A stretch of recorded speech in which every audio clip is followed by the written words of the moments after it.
So you can see the major changes that we've had in the industry over the years. Everything that's cut is completely wet, whether it's through the CNC saw, whether it's through the water jet, but also the insert cutouts after that. Everything is done completely wet. We used to work in dry cut and dust booths to extract the dust, but we've moved past that now, and testing showing that we get virtually zero dust when we're doing everything completely wet.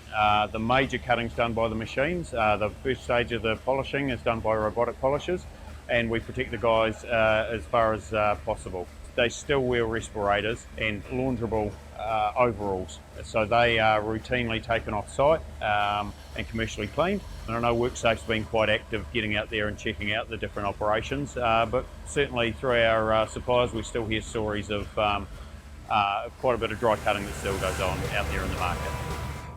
The difference between these two products is one is marble and one is engineered stone. Marble is a natural product. It has beautiful qualities because it's very distinctive in its pattern, it's unique, every slab is unique.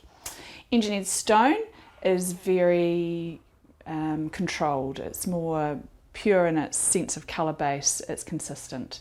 The difference between the two is marble is a lot more fragile, chips really easily and is quite expensive and can stain.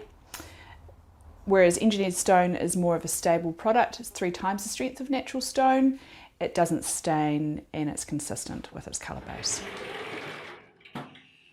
When we're manufacturing product, and I think here in New Zealand we're very aware of our environment, but also the impact that is having on us as human beings. And I think that we need to wake up to what is safe for manufacturers. It's no different than when asbestos was discovered, and then that was really heavily clamped down on, so I don't see there to be a difference between that.